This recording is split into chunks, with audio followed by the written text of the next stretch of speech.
بسم الله الرحمن الرحيم الحمد لله رب العالمين وصلى الله وسلم وبارك على نبينا محمد وعلى آله وصحبه أجمعين أما بعد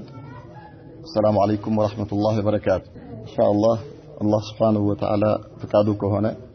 بزيه برنامجنا منايو يا نبي محمد صلى الله عليه وسلم يا هو التاريخ وين سيرة هنا يهي نبي محمد صلى الله عليه وسلم سيرات شو ወይም ደግሞ ሐያታቸው ምን ይመስል እንደነበረ ማወቅ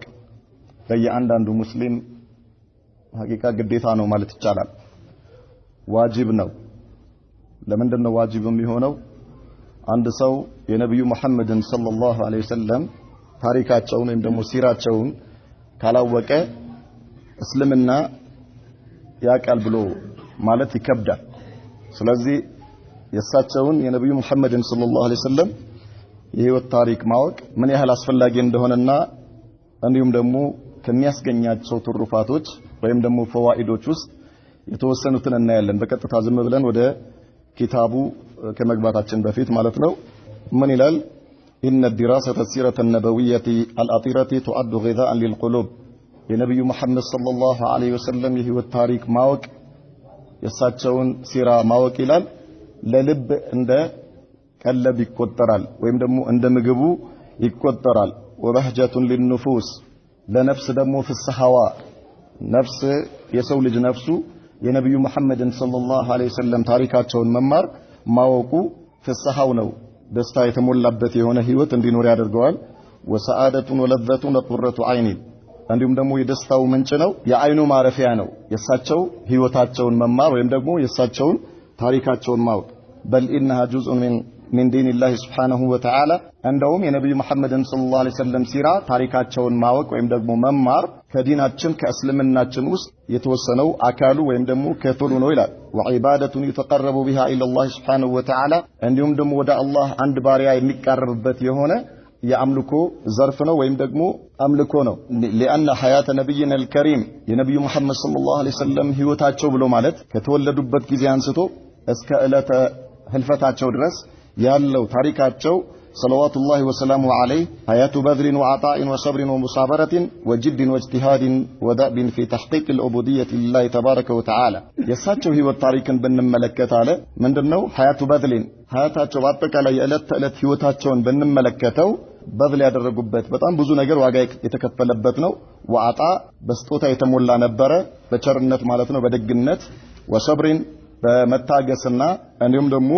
በትዕግስት ላይ ወሙሳበረቲን ትዕግስት ለሚያስፈልጋቸው ነገሮች በአጠቃላይ ትላልቅ የሆነ ዋጋ የተከፈለበት ነበር ይላል። ወጅድን ወእጅቲሃድ በጣም ትግል የተሞላበት ነበረ በአላህ Subhanahu Wa Ta'ala ዲን ላይ ትልቅ የሆነ ዋጋ የተከፈለበት። ወዳዕቡን ፊ ተሕቂቅ العبودية لله تبارك وتعالى እንዲሁም ደግሞ ለአላህ የሚገባውን አምልኮት ለማሟላትና ለማቅረብ እንደ ልምድ ተደርጎ የተወሰደ ነበር ሐያታቸው ማለት ነው። والدعوة إلى دينه عز وجل እንዲሁም ደግሞ ወደ አላህ Subhanahu Wa Ta'ala ዲን ወደ እስልምና የሚጣሩበት የነበረ ሜዳ ነበር የሳቸው ህይወት ይላል። وفي دراسة السيرة ከነብዩ መሐመድ ሰለላሁ ዐለይሂ ወሰለም የህይወት ታሪክ ትምህርት فوائد عظيمة جدا በጣም ብዙ የሆነ ትሩፋትና በጣም ብዙ የሆነ ጠቀሜታ እናገኛለን። ومنافع متعددة በጣም ብዙ ቁጥር ስፍር የሌለው የሆነ ጥቅምና እንዲሁም ደግሞ ትሩፋት እናገኛለን ይላል። ومنها ከነዚህ ትሩፋቶች ውስጥ ወይም ደግሞ አንድ ሰው የነብዩ መሐመድን ሰለላሁ ዐለይሂ ወሰለም ህይወታቸውን ማወቁ የሳቸውን ታሪክ መገንዘቡ የሳቸው የነብዩ መሐመድ ሰለላሁ ዐለይሂ ወሰለም በእስልምና ላይ የነበራቸው ቦታ ማወቁ ከሚያስገኛቸው ጥቅሞች ውስጥ አንደኛ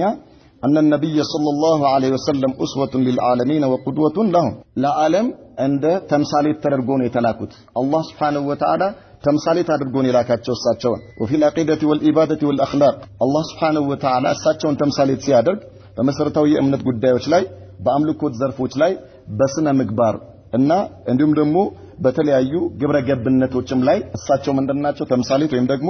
ሞዴል ናቸው። كما قال الله سبحانه وتعالى الله ይህን አስመልክቶ ምን ይለናል? لقد كان لكم في رسول الله أسوة حسنة لمن كان يرجو الله واليوم الآخر وذكر الله كثيرا الله በተከበረው ቁርአኑ ምን ይለናል? لقد كان لكم አይ አላህ ለእናንተ አለላችሁ አለ في رسول الله صلى الله عليه وسلم በአላህ መልእክተኛ ላይ أسوة حسنة መልካም የሆነ ተምሳሌት ወይም ደግሞ መልካም የሆነ ፈለግ አለላችሁ አለ አላህ لمن كان يرجو الله واليوم الآخر ይሄ የሆነው ለማን ነው አለ አላህ አኺራን ለሚፈልግ ሰው ነገ ከዚህ ዱንያ ወደ አኺራ በሚሸጋገርበት ጊዜ ከአላህ ገናኛለሁ ብሎ ለሚያስብና እንዲሁም ደግሞ አላህን በጣም በብዙ ለሚያወሳ وذكر الله كثيرا በጣም ብዙ አላህን ለሚያወሳ ሰው በአላህ መልእክተኛ ህይወት ታሪክ ላይ ምን አለ አላህ Subhanahu Wa Ta'ala ተምሳሌት አለ وتحقيق هذا الانتساء به وسلوك هديه صلى الله عليه وسلم متوقف على معرفة سيرته وهديه الكريم عليه الصلاة والسلام እነዚህ ነገሮች በሳቸው አላህ Subhanahu Wa Ta'ala ለናንተ ኡስዋ አለላችሁ ካለ ለናንተ ፈለግ አለላችሁ ካለ የሳቸውን ፈለግ ልንከተል የምንችለው ወይም ደግሞ ነብዩ መሐመድን ሰለላሁ ዐለይሂ ወሰለም የህይወታችን ሞዴል አድርገን ልንይዝ የምንችለው መቼ ነው የሳቸውን የዕለት ተዕለት ህይወታቸውንና ታሪካቸውን ስንማር ነው ስለዚህ ከነብዩ መሐመድ ሰለላሁ ዐለይሂ ወሰለም ህይወት ታሪክ ትምህርት ወይም ደግሞ ከሳቸው ሲራ የምንረዳው የምናቀው ምንድነው ማለት ነው ለኛ የሆነ ሞዴል መውሰድ ነው ማለት ይሄን ሞዴላቸውን ለማግኘት የሳቸውን ፈለግ ለመከተል የሳቸውን ሲራ ማወቅ ግድ ይላል الامر الثاني ሁለተኛው ደግሞ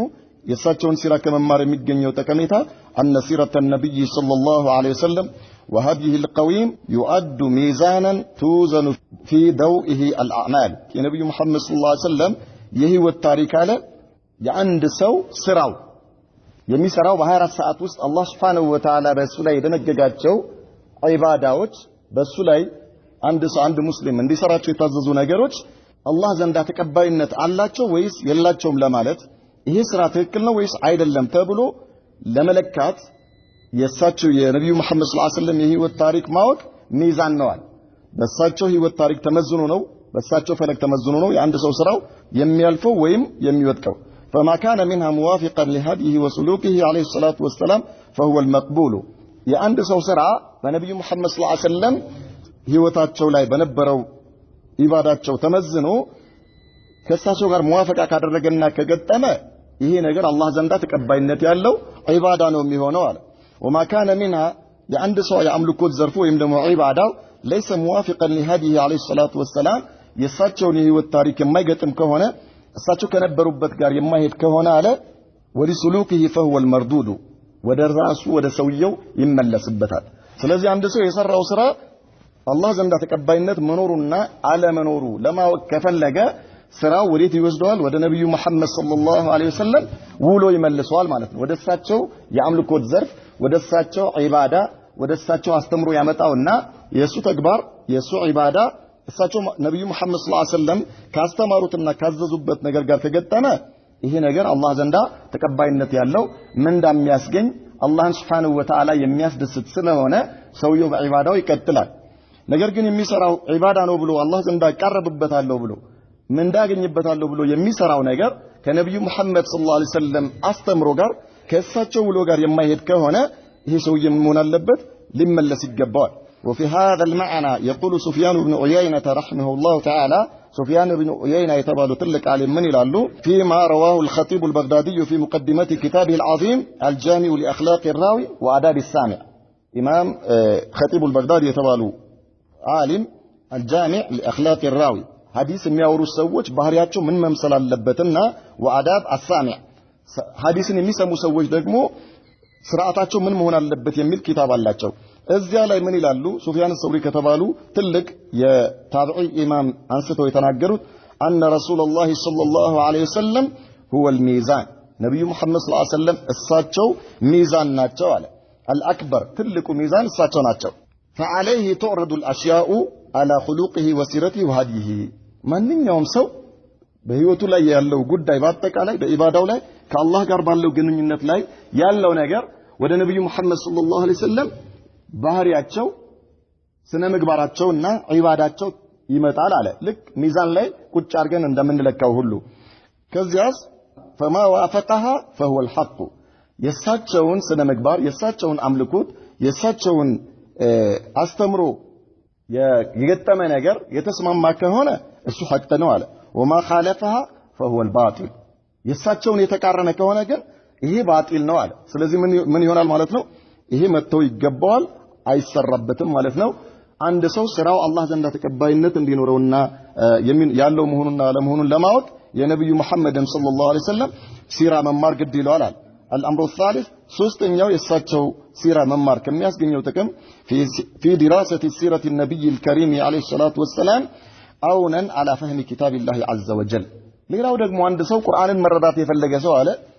يا الله قال قرآن عندي جاباو يفلق سو يا نبي محمد صلى الله عليه وسلم يهي والتاريخ ما قد لوال لماذا؟ لأن حياته عليه الصلاة والسلام يا نبي محمد صلى الله عليه وسلم هي تاتشو بعتك علي كلها تطبيق للقرآن وعمل به حتى علي يساتشو هي وتنبن ملكت قرآن بتكبار يتفسمبت حياتنا نبي محمد صلى الله عليه وسلم حياتاتشون الله كوفقن يمنا يوم على ودفيت ምንድን ነበር የዕለት ተዕለት ህይወታቸው ምን ይመስል ነበር ብለን ስናይ ምንድነው አለ ቁርአን በተግባር የተፈጸመበት ሐያት ነው አለ ولما سئلت ام المؤمنين عائشه رضي الله عنها عائشه ባለቤታቸው በተጠየቀች ጊዜ عن خلقه عليه الصلاه والسلام ስለ ባህሪያቸው ስትጠየቅ ምን አለች قالت كان خلقه القرآن የነብዩ መሐመድ ሰለላሁ ዐለይሂ ወሰለም ባህሪያቸው ስነ ምግባራቸው ቁርአን ነበር አለች ቁርአንን የሚያቅሰው ነብዩ መሐመድን ያቃቸዋል እንደማለት ነብዩ መሐመድ ሰለላሁ ዐለይሂ ወሰለም ማለት ቁርአን በተግባር ከተገበረበት ተምሳሌት ነበሩ ነው كان خلقه ماذا القرآن وقد قال الله تبارك وتعالى وإنك لعلى خلق عظيم الله سبحانه وتعالى እሳቸውን ሲገልጻቸው ምን አለ አንተ እኮ በላቀ የሆነ ስነ ምግባር ላይ ነው ያለኸው አላቸው والمراد بالخلق هنا እዚጋ يعني كان خلقه القرآن ሲባል የተፈለገበት ምንድነው የነብዩ መሐመድ ሰለላሁ ዐለይሂ ወሰለም ባህሪያቸው ቁርአን ነበር ሲባል የተፈለገው ምንድነው አዲን ዲናቸው ማለት ነው የነብዩ መሐመድ ሰለላሁ ዐለይሂ ወሰለም ዲናቸው ወይም ደግሞ እሳቸው ይዘውት የመጡት ዲን እሳቸው በዚህ ምድር ላይ በነበሩበት ዘመን ላይ ሲያከናውኑት የነበረው ነገር ምንድነው ከተባለ ቁርአን ነው ያንዳንዱ እርምጃቸው ያንዳንዱ እንቅስቃሴያቸው በቀንም ይሁን በማታ ክፍለ ጊዜ ላይ የነበራቸው አጠቃላይ እንቅስቃሴያቸው ምንድን ነበር ቁርአን በቁርአን የተመዘነ ነበር ማለት አይ አላ ዲንን ካሚልን ወታም ነብዩ መሐመድ ሰለላሁ ዐለይሂ ወሰለም እስልምናን በንግግር ብቻ ሳይሆን በተግባር ሙሉ በሙሉ ተግብረው ለኛ አሳይተው ነው ሄዱ ማለት ሰሃባዎች ማለት ነው ሰሃባዎች ደግሞ ወደኛ አስተላልፈውታል فهو عليه الصلاه والسلام ነብዩ መሐመድ ሰለላሁ ዐለይሂ ወሰለም ብሎ ማለት قد قام اتم قيام باوامر القران فعلا لها ቁርአን ባዘዘው ነገር ሙሉ በሙሉ ተግባር ላይ አውለው ታይተዋል ونواهي القرآن اجتنابا وتركا قرآن ደግሞ አትስሩት ብሎ የከለከለውን ነገር በአጠቃላይ ተከልክለውታል እሳቸው ማለት وآداب القرآن የቁርአንን ስርዓት ደግሞ والأخلاق የቁርአንን ስነ ምግባር التي ذكرت فيه በቁርአን ውስጥ የተጠቀሱ መልካም ስነ ምግባሮች መልካም ባህሪያቶች በአጠቃላይ ነብዩ መሐመድ ሰለላሁ ዐለይሂ ወሰለም ምን አድርገውባቸዋል عملا وتطبيقا ሰርተው በግልጽ አሳይተውናል ማለት فحياته عليه الصلاة والسلام የነብዩ መሐመድ ሰለላሁ ዐለይሂ ወሰለም ህይወት ታሪክ وسيرته عمل تام وتطبيق كامل لكتاب الله تبارك وتعالى عمل تام ሙሉ የሆነ ተግባር ነበር وتطبيق كامل ሙሉ የሆነ ተግባር ነበር لكتاب الله تبارك وتعالى الله ላወረደው ለቁርአን ሙሉ ተግባር ነበር ማለት ኢዘን እኛ ቁርአን ዛሬ ምን ቀራው ቁርአን 30 ጁዝ ቁርአን ነብዩ መሐመድ ሰለላሁ ዐለይሂ ወሰለም ህይወታቸው የነበረና እሳቸው ተግብረውት የሄዱት ነገር ነው ማለት ነው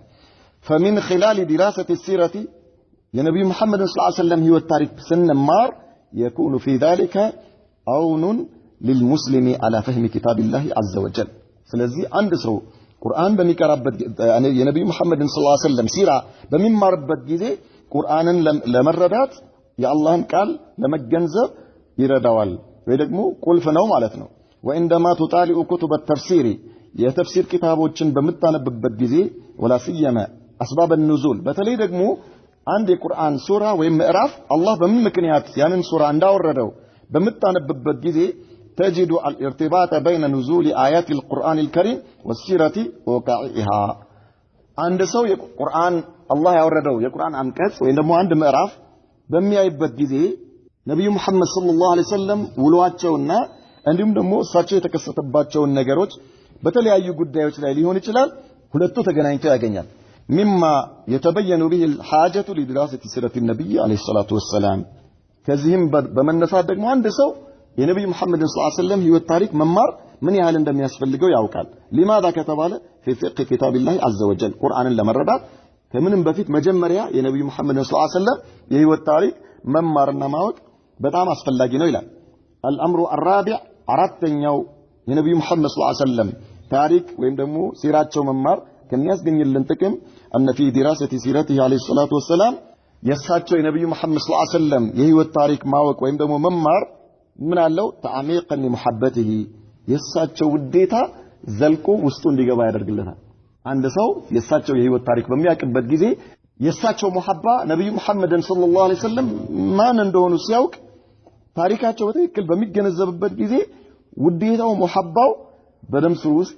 ጠልቆ እንዲገባ ያደርግለታል። وقد قال عليه الصلاة والسلام من قالوا راساቸው ነብዩ መሐመድ ሰለላሁ ዐለይሂ ወሰለም لا يؤمن احدكم አሉ ከእናንተ ውስጥ አንዳችሁ አያምንም حتى اكون احب اليه እሱ ዘንዳ የተወደድኩኝ እስከ መሆን ድረስ من والده ከአባቱ የበለጠ ማለት ነው ወይም ከእናቱም ጭምር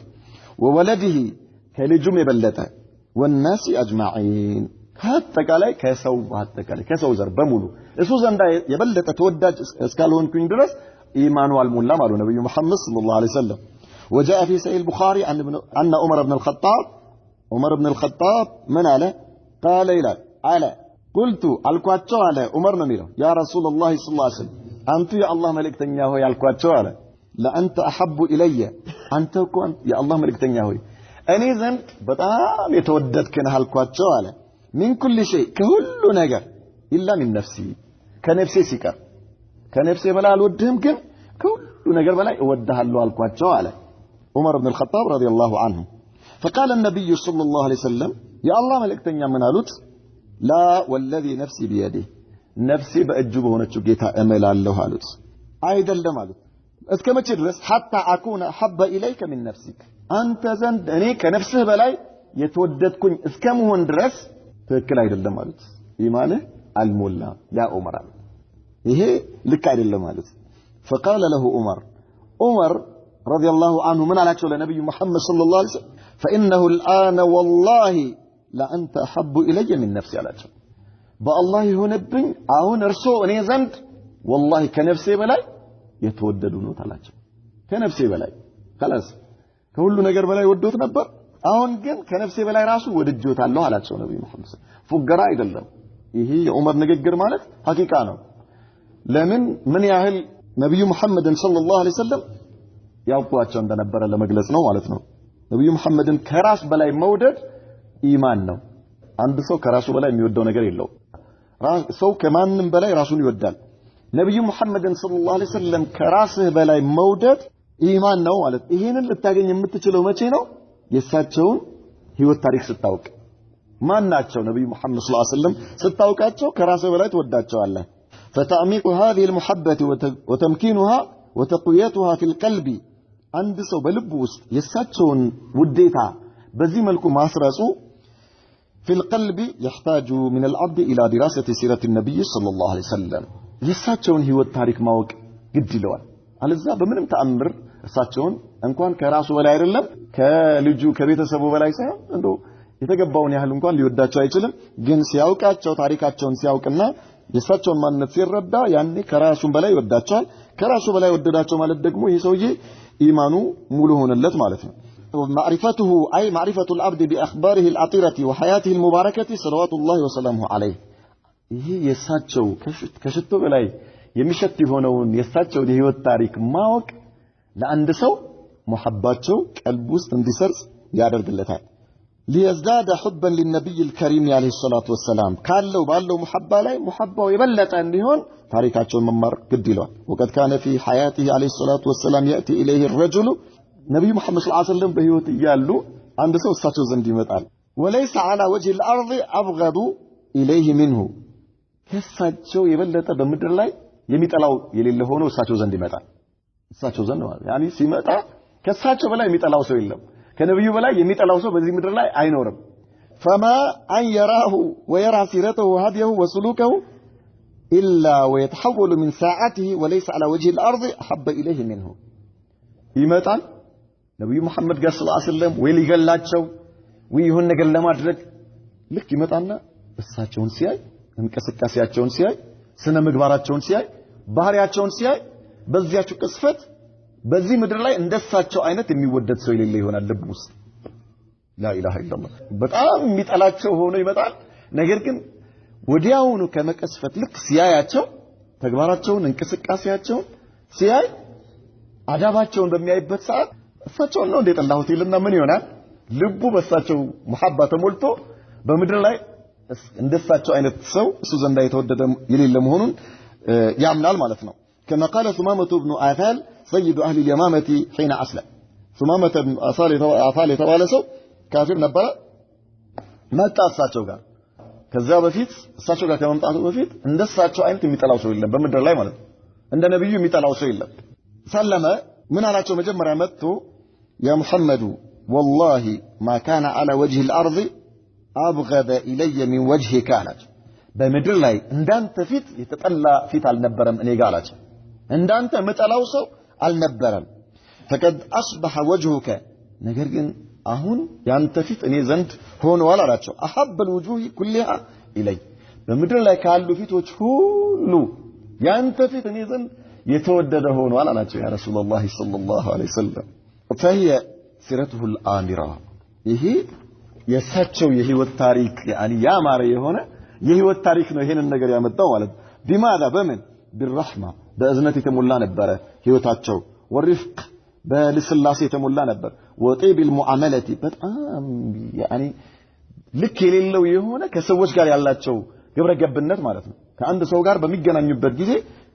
يعني ይሄ ነው የማይባል የሆነ ግንኙነት ነበራቸው በጣም ልስላሴ የተሞላበት وحسن الادب والخلق ስነ ምግባራቸው በጣም ያማረ ነበር ይሄን አስመልክቶ አላህ ምን አላቸው ለነብዩ መሐመድ ሰለላሁ ዐለይሂ ወሰለም فبما رحمة من الله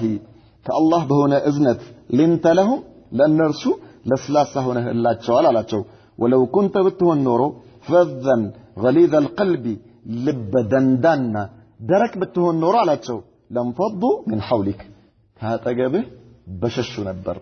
በሄዱ ነበር አላቸው አንድ ሰው ባልተከተለህ ነበር አላቸው ነገር ግን ሁሉ ሰው አንድ የአረቢያ ምድር አይደለም የመካ ህብረተሰብ አይደለም የመዲና ህብረተሰብ አይደለም ቢያንስ ከዓለም የተወሰነው ክፍል የሳቸው ተከታይ ሆነ በጣም ባጭር ጊዜ ውስጥ በመንደነው ከተባለ በመልካም ስነ ምግባራቸው ማለት ነው በነበራቸው አደባቸው በነበራቸው ስነ ምግባራቸው ባህሪያቸው ነው ይሄ ነገር የሆነው واذا اكرم الله سبحانه وتعالى عبده بمحبه نبيه صلى الله عليه وسلم አንድ ሰው በሳቸው ውዴታ ካላቀው አላህ አንድን ባሪያው እሳቸው በመውደድ ካላቀው እሳቸውን እንዲወድ ካደረገው የእሳቸው محبه በልብ ውስጥ እንዲገባ ካደረገው محبه صادقه እውነተኛ የሆነ محبه ساقته هذه المحبه ይሄ የእሳቸው ውዴታ ይወስደዋል الى كل فضيله ወደ ትልቅ የሆነ ደረጃ ያደርሰዋል وكانت عونا له على تحقيق الاتباع لهذا الرسول الكريم عليه الصلاه والسلام ይሄ ውዴታው ደግሞ እሳቸውን ለመከተል ያበቃዋል እሳቸውን ፋናቸውን እንዲከተል ያደርገዋል ማለት ነው ኮቴ በኮቴ እየፈለገ የእሳቸውን ስነ ምግባር የእሳቸውን ተግባር የእሳቸው አዳብ ይላበሳል ማለት ነው ለዚህ ይረዳዋል ومن هدي القويم ትክክለኛ የሆነው አካሄዳቸው እንዲከተል ያደርገዋል كما كانت حال الصحابه رضوان الله عنهم ومن تبعهم باحسان የሰሃባዎችና የታቢዒኖች ባህሪ እንደነበረው ሁሉ ምክንያቱም ሰሃባዎች ከእሳቸው ጋር ነበር ውለዋቸው ከእሳቸው ጋር ነው የሚውሉት የሚያመሹት እንቅስቃሴያቸውን ያያሉ እያንዳንዱ ባህሪያቸውን ይከታተላሉ ኢባዳቸውን ያያሉ ልክ የእሳቸውን ስነ ምግባር ተላብሰው ነበር الامر الخامس አንድ ሰው አምስተኛው ነጥብ የነብዩ መሐመድ ሰለላሁ ዐለይሂ ወሰለም ህይወት ታሪክ በመማር የሚያገኘው ጥቅም ማለት ነው من فوائد دراسة سيرة نبينا عليه الصلاة والسلام أنها باب من أبواب زيادة الإيمان وتقويته يا نبي محمد صلى الله عليه وسلم هو التاريخ موت إيمان كميج أمربت منجد عنده نوال إيمان عندي أمر كم يادرجو نجار عنده يساتش هو التاريخ موت يساتشون هيوت ممار مالتنا وقد قال الله تبارك وتعالى أم لم يعرفوا رسولهم فهم له منكرون ملك تنياتشون عاوكتم نبر እንዴት እሱ እነርሱ የሱ ጠሊዎች እንዴት ሆኑ እንዴት እሱን የሚጠሉ ሊሆኑ ቻሉ ነው ቢያውቁት ኖሮ ምንድነው አይጠሉትም ነበር طيب فمعرفة الرسول صلى الله عليه وسلم ومعرفة هديه وآدابه وأخلاقه موجبة لمن حسب له هذه المعرفة للإيمان إذا كان لم يؤمن عند سو كلام من راسه هذه هونو بكفر لا يالا የሳቸውን ባህሪ የሳቸውን ስነ ምግባር የሳቸውን አዳብ ካወቀ ወደ እስልምና እንዲገባ ይረዳዋል وموجبة لزيادة الإيمان فهي في حق المؤمن مؤمن لو نسو دغمو لامن سو دغمو إيمانو እንዲጨምርለት ያደርገዋል وكم من أقوام دخلوا في دين الله سبحانه وتعالى من خلال وقوفهم على سيرة النبي الكريم وأدابه الكاملة وأخلاقه الفاضلة ومعاملته العظيمة صلوات الله وسلامه وبركاته عليه በጣም ብዙ ሰዎች የነብዩ መሐመድን ሰለላሁ ዐለይሂ ወሰለም የህይወት ታሪካቸው እንዲሁም ደግሞ ስነ ምግባራቸው አዳባቸው ከሰዎች ጋር ያላቸው ግንኙነት በጣም ልቅና የተሞላበት የሆነ ስብዕናቸውን አይተው ወደ እስልምና ገብተዋል روى الإمام أحمد عن أنس أن رجلا سأل النبي صلى الله عليه وسلم أنس باوراه حديث لاي عند سومتانا لنبي محمد صلى الله عليه وسلم أنا على سلما شجروني على ستاني على لا إله إلا الله يعني لم يسلم مسلم على الله يعني كصحابه وجوست عنده على الله فأعطاه غنما بين جبلين በሁለት ተራራዎች መካከል ሲታገዱ የነበሩ ማለት ነው እረኛ ሲያግዳቸው የነበሩ غنم ማለት ፍየሎችና በጎችን ያው ይዘይድና ሀጃን ተውጣበታል لا اله الا الله فأتى قومه فقال ቀጥ ብሎ እነዚህን በግና ፍየሎች እየነዳ ሄደና ምን አለ ለጎሳዎቹ ለህብረተሰቦች ያ قوم ያለ እናንተ ሰዎች ሆይ አላቸው አስሊሙ አላቸው ስለሙ አላቸው እናንተ ስለሙ لماذا فإن محمد ብሎ ማለት አላቸው يعطي عطاء ይሰጣል መስጠትን عطاء رجل لا يخاف الفاقة ድህነት የማይፈራ አይነት ሰው አሰጣጥ ነው የሚሰጠው አላቸው እንደውም እንኳን እሳቸው ድህነት ሊፈሩ ከሰው ላይ በአንድ ጊዜ ምን ያደርጋሉ ድህነትን ያስወግዳሉ ማለት ስለዚህ እናንተ ምን ትፈልጋላችሁ እዚህ ዝም ብላችሁ እንትን ከምትሉ ስለሙ የመሐመድ ተከታይ ሆኑ لا إله إلا الله وإن كان الرجل لا يجيء إليه عند سود النبي محمد صلى الله عليه وسلم يمتال በሚመጣበት ጊዜ ما يريد إلا الدنيا ሲመጣ ዱንያ እንጂ ሌላ ሐም የለው ግማሹ ቅድም ሊገላቸው ይመጣል ግማሹ የሆነ ነገር አደጋ ለማድረስ ይመጣል ግማሹ ደግሞ እንደው እስኪ ይሄ መሐመድ እንደው ሄጂ የሆነ ሐጃይን በወጣልኝ ብሎ ዱንያ ብቻ ፈልጎ ይመጣል إلا الدنيا فما يمسي ይህ ሰው ዱንያ ብቻ ፈልጎ እሳቸው ዘንድ የመጣው ሰው አያመሽም حتى يكون دينه أحب إليه የነብዩ መሐመድ ሰለላሁ ዐለይሂ ወሰለም ዲን እስልምና እሱ ዘንድ የተወደደ እስኪሆን ድረስ من الدنيا بما فيها ዱንያና ዱንያ ከያዘችው ነገር በአጠቃላይ የሳቸው ዲን እሱ ዘንድ የበለጠ እስኪሆን ድረስ ኢዳን የነብዩ መሐመድ ሰለላሁ ዐለይሂ ወሰለም የህይወት ታሪክ መማር ሰውየውን ኢማኑ እንዲጨምር ያደርግለታል ወይማ حتى ኩፍር ውስጥ ቢኖር ራሱ እስልምና አላህ እንዲወፍቀው ይረዳዋል ማለት ነው الامر السادس ስድስተኛው መሰረታዊ ነጥብ ወይም ደግሞ ከመናገኛቸው ጥቅሞች ውስጥ ان في دراسه السيره የነብዩ መሐመድን ሰለላሁ ዐለይሂ ወሰለም ህይወት ታሪክ በማወቅ አሁን ለፈህም الدين كله ዲንን ሙሉ በሙሉ ለመረዳት ትልቅ የሆነ እርዳታ እናገኛለን አቂደተን ወዒባደተን ወኹሉቀን በስነ ምግባርም ይሁን በአምልኮት ዘርፍም ይሁን በመሰረታዊ የእምነትን ጉዳይ ይሁን لأن حياته የነብዩ መሐመድ ሰለላሁ ዐለይሂ ወሰለም ሐያታቸው ሐያቱ አመል لهذا الدين ይሄ እስልምና ሙሉ በሙሉ የታየበት ህይወት ስለሆነ ማለት እሳቸው እስልምና ሙሉ በሙሉ በተግባር አውለው ያሳዩበት ሜዳ ስለሆነ قياما به ودعوة إليه በሱ ላይ يعني እስልምናን በተግባር በማዋል ወደ እስልምና በመጣራት وتضحية ለእስልምና የሚያስፈልገውን ዋጋ በመክፈል وجدا واجتهادا وجهادا لنصرة هذه العقيدة التي هي رأس الأمر وأساس دين الله تبارك وتعالى ለዚህ ለመሰረታዊ እምነት ለዚህ አላህ Subhanahu Wa Ta'ala ብቻ እንዲመለክ ዋጋ የተከፈለበት የሆነ ዲን ነው ومدى على ذلك سنوات عديدة من حياته በጣም ብዙ ጊዜ በዚህ አሳልፈዋል لا يدعو إلا للعقيدة والتوحيد كما أمره الله سبحانه وتعالى الله ብቻ በብቸኝነት እንዲመለክና መሰረታዊ የሆነ እምነት ሙስሊሞች እንዲኖራቸው ማስተማር ላይ ብቻ በጣም ብዙ ጊዜያቸውን አሳልፈዋል ثم بعد ذلك جاءت الفرائض والأوامر شيئا فشيئا ከዚህ በኋላ በተለይ መካ ላይ 10 አመት ወደ 13 አመት አካባቢ የሚሆነው መሰረታዊ የእምነት ጉዳዮችን ብቻ ሲያስተምሩና አላህ ብቻ በብቸኝነት እንዲመለክ ሲያስተምሩ ነው የቆዩት ከዚያ በኋላ ቀስ በቀስ የተለያዩ ፈርድ የሆኑ ነገሮች ጾም ሰላት ዘካ የተለያዩ እንደነዚህ አይነት ሐጅ የመሳሰሉ በእስልምና ውስጥ ያሉ ድንጋጌዎች ቀስ በቀስ መጡ ማለት ነው ففي دراسة السيرة دراسة للعقيدة ودراسة لمراحل التشريع يا نبي محمد صلى الله عليه وسلم يوتارك ومتمارበት ጊዜ الله سبحانه وتعالى ለሙስሊሞች ይህንን ሸሪዓ እንዴት ሙሉ እንዳደረገው ከየት ጀምሮ يدرس እንደሄደ ትማራለህ ማለት ነው ودراسة لنزول الفرائض والعبادات እንዲሁም ደግሞ ፈርድ የሆኑ ነገሮች እንዴት መቼ እንደወረዱ ትማራለህ ወልዒባዳት የአምልኮ ዘርፎችን ትማራለህ ወማዕሪፈቱል ከዛሊከ ለማወቅ ይጠቅማል بالتطبيق العملي يعني ተግባራዊ የሆነ እንቅስቃሴ ውስጥ እንድትገባ لدين الله تبارك وتعالى عقيدة وعبادة وخلقا አንተም ልክ የነብዩ መሐመድ ሰለላሁ ዐለይሂ ወሰለም አይነት ባህሪ ተላብሰህ አላህ የፈለገው አይነት ባሪያ እንድትሆን ያደርግሃል አሉ የነብዩ መሐመድ ሰለላሁ ዐለይሂ ወሰለም ህይወት ታሪክ መማር ለዚህ ይረዳናል الامر السابع سبعኛው የነብዩ መሐመድ ሰለላሁ ዐለይሂ ወሰለም የህይወት ታሪክ መማር ከሚያስገኝልን ጥቅም ان السيره فيها تعليم للنهج الصحيح في الدعوه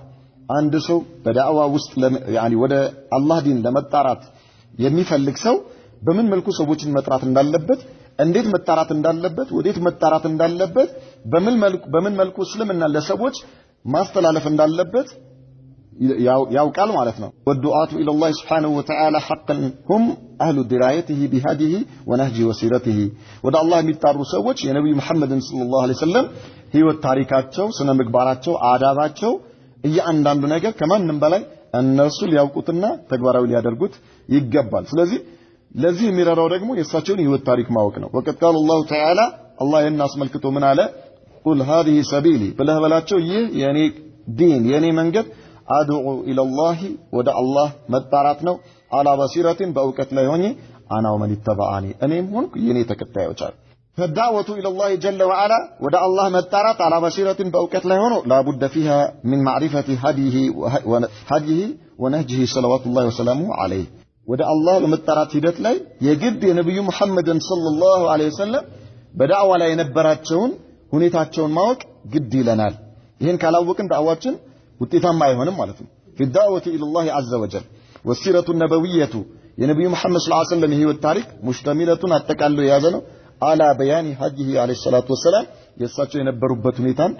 ግልጽ የሚያደርግና አጠቃሎ የያዘ في الدعوة من حيث بما بدأ በምን ጉዳይ ላይ እንደጀመሩ عليه الصلاة والسلام ومن حيث طريقته دعوة በሚያደርጉበት ጊዜ ይከተሉት የነበረው አካሄድ واسلوبه እንዴት ነው ሰዎችን ወደ እስልምና የሚጣሩት ከምንድነው የሚጀምሩት ወዴትስ ነው የሚጠሯቸው في الدعوة إلى الله عز وجل ومن حيث أخلاقه ስነ ምግባራቸው ምን ይመስል ነበር ወአዳቢ ስርዓታቸውስ ምን ይመስል ነበር ወተአሙላቲሂ እንዲሁም ደግሞ ከሰዎች ጋር ያላቸውስ አግባብ እንዴት ነበር ወሊኒ ጃኒቢሂ እንዴት ነበር ያኒ ለሰዎች ለስላሴያቸው ነብዩ መሐመድ ሰለላሁ ዐለይሂ ወሰለም ሰዎችን ሲጠሩ ወርፍቅሂ እንዴት ነበር የሚያዝኑላቸው ለሰዎች الى غير ذلك من الامور التي هي مقومات للدعوه الى الله تبارك وتعالى ይሄና የመሳሰሉ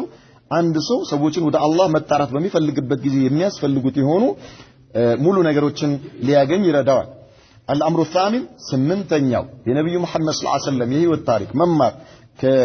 ከሚያስጨብጠን ወይም ደግሞ ከሚያስገኝልን ጥቅም ان سيره النبي صلى الله عليه وسلم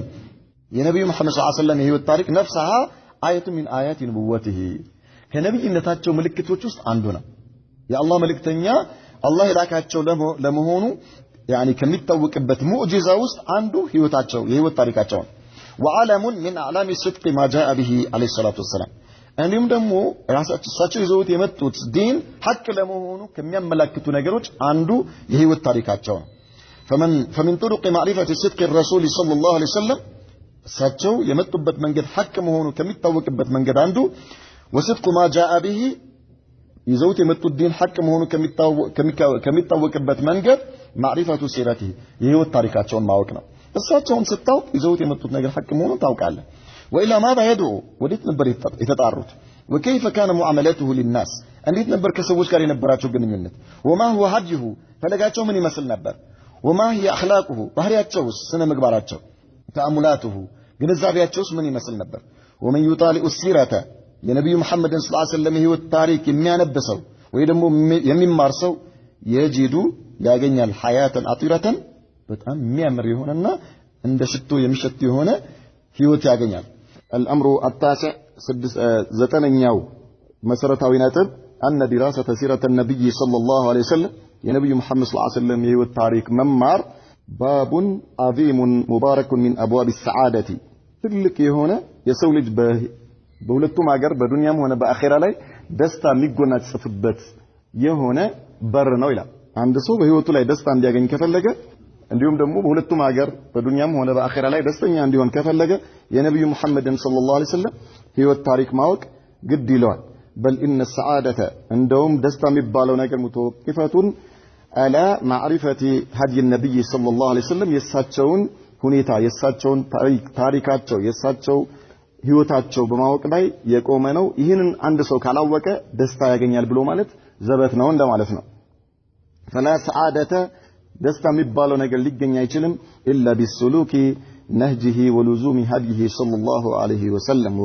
ሰለዋቱላሂ ወሰላሙሁ ዐለይሂ ወበረካቱ። እንደውም ደስታ የሚባለው ነገር አንድ ሰው ሊያገኘው አይችልም ኢላ ቢሱሉኪ ነህጂሂ የሳቸውን ፈለግ ተከትሎ ካልሄደ በስተቀር ማለት ነው። ወሉዙሚ ሀዲሂ እንዲሁም ደግሞ ስሜታቸው የነበሩበትን እያንዳንዱን ነገር ፋናቸውን ተከትሎ ካልሄደ በስተቀር አንድ ሰው እውነተኛ ደስታ ሊያገኝ አይችልም ይላል። الأمر العاشر አስረኛው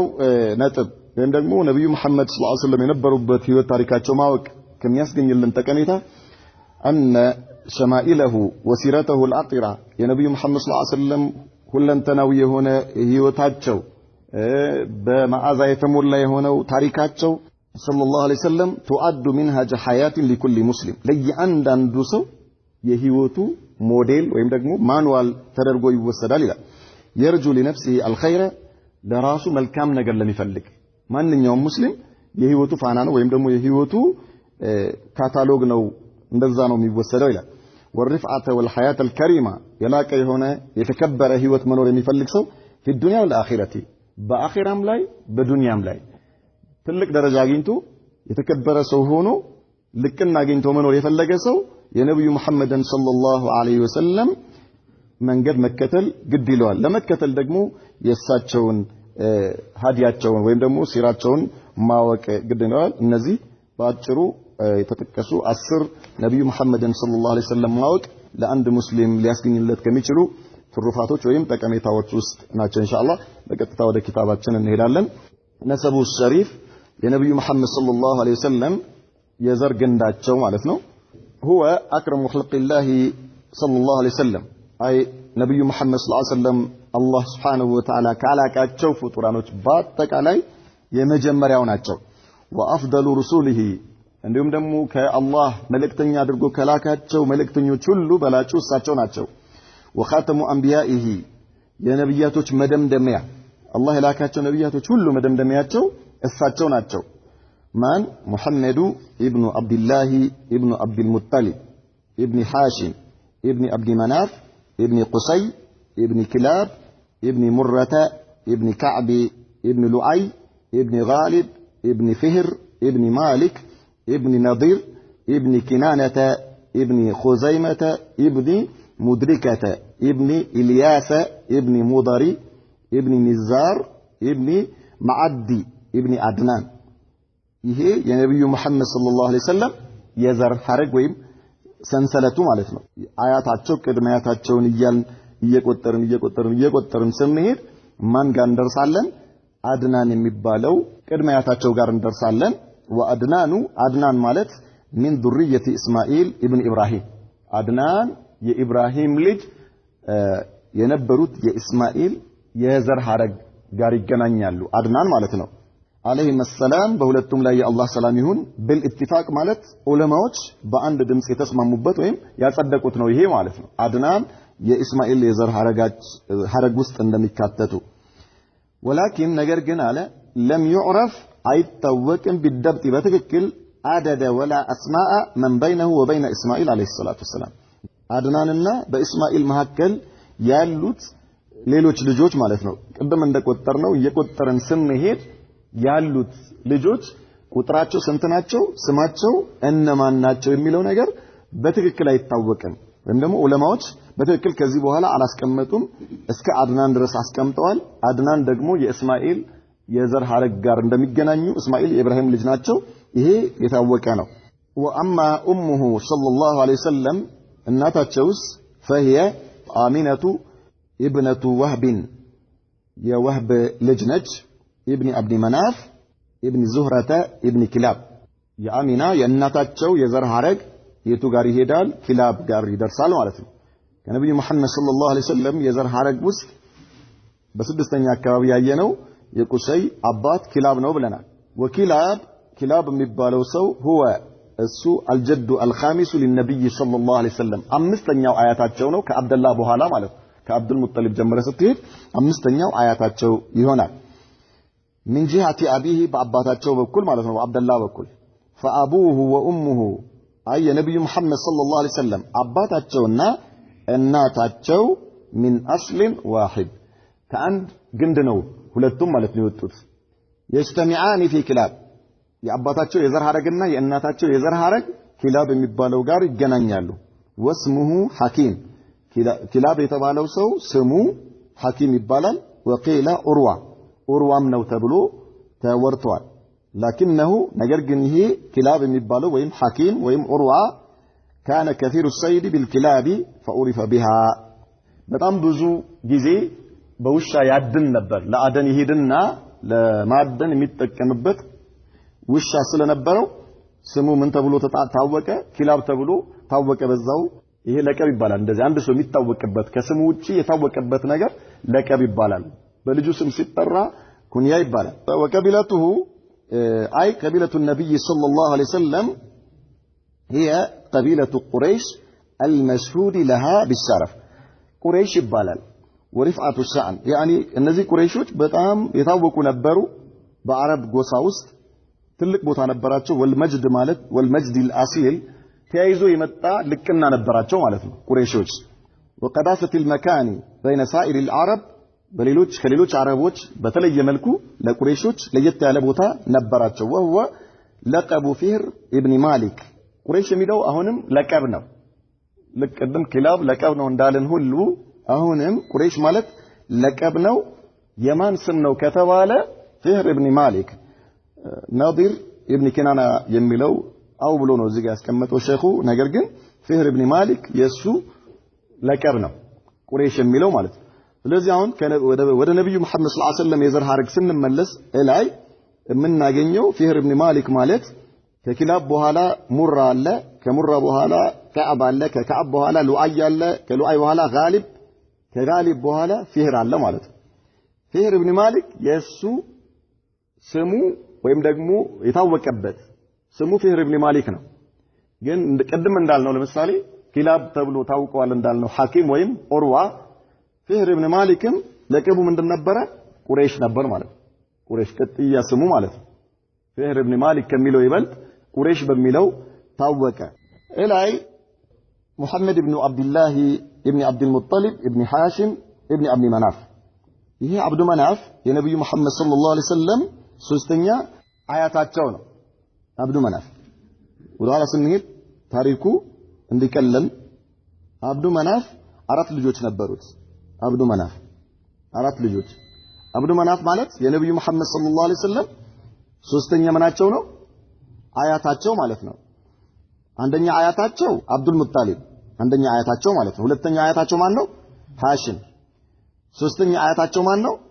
አብዱ መናፍ طيب አብዱ መናፍ አራት ልጆች ነበሩት አንደኛ ሃሽም ሁለተኛ ሙጣሊብ ሁለተኛ ማን ሙጣሊብ ሶስተኛ አብዱ ሸምስ አራተኛ ነውፈል እዚህ ውስጥ ከአብዱ መናፍ ልጆች ውስጥ አሁን እኛ የምናቀው ማን ነው ሃሽም ነው የምናቀው አላህ ይወደድ እኛ የምናቀው ማን ነው ሃሽም طيب ሃሽም ሁለት ልጆች አሉት አንደኛ አብዱል ሙጣሊብ ሁለተኛ አሰድ ይባላል አብዱል ሙጣሊብ ይሄ ራሱ ምንድነው ለቀብ ነው ዋና ስሙ ሸይበተል ሐምድ ይባላል ቀቢላቸው የነብዩ መሐመድ ሰለላሁ ዐለይሂ ወሰለም ምንድነው ብለናል ቁረይሽ الرجالات هذه القبيله اي የዚህ የቁረይሽ ወንዶች ማለት ነው كانوا سادات واشرافا في زمانهم በዘመናቸው ሁሉም ነበሩ ትልልቅ ሰዎች ነበሩ ማለት ነው የተከበሩና ትልልቅ ሰዎች ሰው የሚታዘዛቸው ሰው የሚሰማቸው ቦታ ያላቸው በጎሳቸው ውስጥ ትልቅ ቦታ ያላቸው የሚያስታርቁ የሚሸመግሉ የሚቀጡ ምን የሚያርጉ እነዚህ ተሰሚነት ያላቸው ሰዎች وقد امتاز منهم قصي واسمه زيد قصي ማለት ከላይ ከነብዩ መሐመድ ሰለላሁ ዐለይሂ ወሰለም የዘር ሐረግ በመናይበት ጊዜ የአብዱ መናፍ አባት ነው قصي ማለት የአብዱ መናፍ አባት ማለት ነው እሱ ስሙ ማን ነበረ ዘይድ ነው አለን እሱ ራሱ ምንድነው ማለት ነው ለቀብ ነው እነርሱ ከነርሱ ውስጥ ከዋና ዋና ሰዎች ውስጥ ይሄኛው ቁሰይ ለየት ያለ ሁኔታ ነበረዋል በእድት ሚዛት በጣም ብዙ እሱን ለየት የሚያደርጉት ነገሮች ነበሩት فهو اول من تولى الكعبة من قريش ከቁረይሽ ውስጥ የመጀመሪያው ካዕባን በባለቤትነት ያስተዳደረው እሱ ነው ማለት ነው ባለቤት ሆኖ ካዕባን ለማስተዳደር የበቃው فكانت اليه حجابتها وسدانتها ካዕባን ማልበስም ሆነ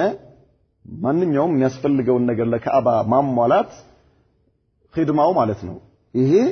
የሱ ነበረ የካዕባ ባለቤት ማለት ነው አይ ካነ በየዲ مفتاح الكعبة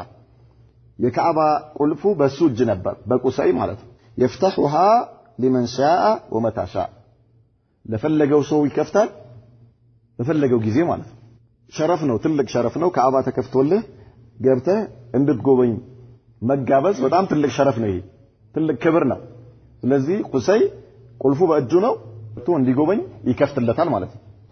ومتى شاء وهو الذي اي قصي ማለት ነው انزل قريشا ببطن مكه ቁረይሾች የፍህር ኢብኑ ማሊክ ልጆች ማለት ነው እነሱ ቦታቸው የት ነበረ በመካ ዙሪያ ነበሩ ዳር ላይ ማለት ነው ገጠሩ ምናምን ዳር ላይ ነበሩ የሚኖሩት ቁሰይ ይሄንን ክብር ከተጎናጸፈ በኋላ ሰበሰባቸውና በሙሉ ቁረይሾችን ወደ ታመጣቸው ወደ መካ ውስጥ አመጣቸው መካ ውስጥ እንዲኖሩ አደረጋቸው ከተማዋ ውስጥ እንዲኖሩ አደረጋቸው واسكنهم في داخلها ማለት መካ ውስጥ እንዲኖሩ አደረጋቸው وكانوا قبل ذلك ከዚያ በፊት ነበሩ እነዚህ ቁረይሾች في دواحيها واطرافها በዙሪያውና እንዲሁም ደግሞ በጫፍ አካባቢ ነበር የሚኖሩት متفرقين بين قبائل اخرى በተለያዩ ቀቢላዎች ውስጥ ተውጠው አይታወቁም ነበር ዳር ነበር የሚኖሩት ነገር ግን ቁሰይ ይሄን ክብር ካገኘ በኋላ ምን አደረጋቸው የካዕባ ባለቤት ሆነው የሚታወቁና ትልቅ ቦታ ያላቸው ሰዎች እንዲሆኑ አደረጋቸው هو الذي انشأ السقاية والرفادة سقاياና ሪፋዳ የሚባሉትን ሁለት ትላልቅ ተግባሮች የመሰረተው ማን ነው ቁሰይ ነው አለ والسقاية سقاية ማለት ماء عذب من نبيذ التمر او العسل او الزبيب ونحوه በጣም ጣፋጭ የሆነ በጣም ምርጥ የሆነ የሚጠጣ መጠጥ ነው ያዘጋጀው በጣም ጣፋጭ የሆነ ነገር ወይ ከነቢዝ ተምር የተምር ጭማቂ ተጨምቆ የተሰራ ነው ወይ ደግሞ ከማር የተበጠበጠ ነው ወይ ደግሞ ከዘቢብ ተበጥብጦ የሚሰራ መጠጥ ነው ለማን ነው የሚያቀርበው ለሁጃጆች ሐጅ ለሚያደርጉ ሰዎች ማለት ነው ከተለያየ ሀገር ለሚመጡ ሰዎች ይሄን ማጠጣት እንግዶችን የአላህን ቤት ሊጎበኙ የመጡ እንግዶችን በዚህ መልኩ ማክበርና መቀበል يعده في حياض من العديم يشربه الحجاج من ያደርገዋል ይሄንን ወይ ማሩን ወይ ደግሞ ከተምር የተሰራውን ጭማቂ ወይ ከዘቢብ የተሰራውን በቆዳ ነገር እንደ ማጠራቀሚያ ነገር ትልቅ ነገር ይሰራና እንደ ገንዳ ነገር አድርጎ ይሰራዋል ከዚያ በኋላ እዛ ላይ ይተራቀምና ሁጃጆች እየመጡ ይጠጣሉ ማለት ነው ከዚህ ላይ ደክሟቸው የሚመጡበት ጊዜ በጣም ትልቅ ስራ ነው الرفادة የሚባለው ደግሞ طعام كان يصنعه لهم في الموسم ማለት አይ ሐጅ በደረሰ ጊዜ ምግብ ይሰራል ለሁጃጆች ብሎ ነው የሚሰራው ከዚያ በኋላ እነዚህ የመጡ ሁጃጆች ቁሰይ ጋር ይመጣሉ ይጠጣሉ ይበላሉ ማለት ነው ይሄ አሁን ዛሬ ምናልባት ሐጅ ሄዳችሁ ሰዎች አይታችሁታል ያሌላችሁም አላህ ይወፍቃችሁ በጣም የሚገርም ነው ሐቂቃ በሐጅ ጊዜ ወይ ደግሞ በረመዳን ሄዳችሁ ብታዩ ይሄ የቁረይሾች አሁንም አለ አሁን ራሱ በጣም በሚገርም መልኩ በጣም ትልቅ ወጪ ነው የሚያወጡት በጣም ትልቅ ወጪ ማለት ነው ይመጣልሃል አንተ የሐጅ ሰው የምትጠጣው ነገር የምትበላው ነገር ዙሁር ላይ ይመጣልሃል ምሳ ላይ ራት ላይ ይመጣልሃል ቁርስ ላይ ይመጣል ዝናብ ከሆነ ምናልባት ሙዝደሊፋ ላይ ምን ያደርጋሉ ብርድ ልብስ ይመጣልሃል ምን የምታረግበት ዝናብ አይደለ ድንኳን የሌላቸው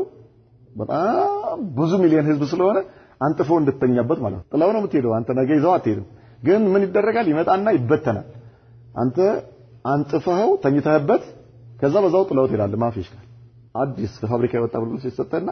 አንጥፈዋለህ ማለት ነው አንጥፈው እንድትተኛበት ብቻ ይሰጣል በየተወሰነ ሜትሩ ማለት ነው በየተወሰነ ሜትሩ ስትሄድ ለምሳሌ በእግር ነው የምትሄደው አብዛኛው በጣም ዛህማው ጭንቅንቁ በጣም ከፍተኛ ስለሆነ ስትሄድ ምን ታገኛለህ በተወሰነ ሜትር ላይ ስትሄድ ቀዝቃዛ የፍሪጅ ውሃ ታገኛለህ ሜዳ ላይ እኮ ሜዳ ሜዳ ላይ ነው ቧንቧ ነገር አለ የሆነ እዛ የምትጠጣበት ማለት ነው ልክ እንዲህ ተጨና ስትከፍተው ኦዶ ስታረጉ እንዲህ ጫን ብላችሁ የምትከፍቱት አይነት ልክ እንደዛ ስትከፍተው የፍሪጅ ውሃ ነው ተቃጥለሃል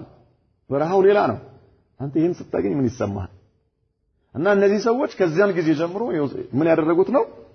የዛኔ ይሄ ቁሰይ ነው የጀመረው የነበረው ማለት ነው ምን ማድረግ ሁጃጆችን በዚህ መልኩ መንከባከብ ማብላት ማጠጣት ያ ነገር እየተወራረሱት መጥተው አሁን አላህ ወፍቋቸው ይዩት እዚህ የሚዘረዘረው ነገር ዝም ብሎ ቦታ የለውም እዛ ስታየው ነው በጣም የምታውቀው ማለት ነው طيب والرفاده ማለት ይሄ ምግቡ ነው ብለናል وقد بنى قصي بيتا بشمال الكعبه ከዛ በኋላ በስተደቡብ በኩል ቤት ሰራና ቁሰይ ከካዕባ በስተደቡብ በኩል ኦሪፈ ቢዳር الندوه ዳር الندوه ተብሎ ይታወቅ ነበር አሁን በታሪክ ላይ እንመጣበታለን ወደፊት ዳር الندوه ማለት የማን ቁሰይ የሰራው ቤት ነው ማለት ነው ከካዕባ በስተግራ በኩል የሰራው وهي دار الشورى ይሄ ቤት ዳሩ ሹራ ቁረይሽ የቁረይሾች መሰባሰቢያ ሸንጓቸው ሁሉም ትላልቅ ሰዎች የሚሰባሰቡበት ማንኛውም ጉዳይ የሚፈጸምበት ሹራ የሚደረግበት የሚመካከሩበት ውሳኔ የሚሰጥበት እርቅ የሚካሄድበት ቦታ በመሆኑ ይታወቃል ይሄ ቦታ ወመርከዝ ተሐሩካቲሙ الاجتماعيه ከዛ ቦታ ነው ማንኛውም አይነት እንቅስቃሴያቸው የሚያደርጉት فكان لا يعقد نكاح نكاح አይታሰርም ነበር ولا يتم امر الا في هذه الدار ማንኛውም ጉዳይ እርቅም ይሁን ኒካህም ይሁን የጦር ጉዳይ ይሁን የፍርድ ጉዳይ ይሁን ማንኛውም ነገር ከዚህ ቤት ውጪ ሌላ ቦታ አይደረግም ነበር وكان بيده اللواء والقياده ቁሰይ ብሎ ማለት ባንዲራ በሱ እጅ ነበር والقياده መሪነትም በሱ ነበር فلا تعقد رايه حرب الا بيده የጦር የሆነ ጦርነት ከተከሰተ ወይም ደግሞ ከሌላ ጋር እንዲዋጉ የሚያደርጋቸው ነገር ከመጣ እዛው ዳሩ ነድዋ ላይ ምን ያደርጋል ቁሰይ ባንዲራውን ለጦሩ ለሚያሰልፈው ጦር አሚር ወይም መሪ ይሰጣል ማለት ነው እዛ ቦታ ላይ ነበር ይሄ ነገር የሚሰራው وكان كريما وافر العقل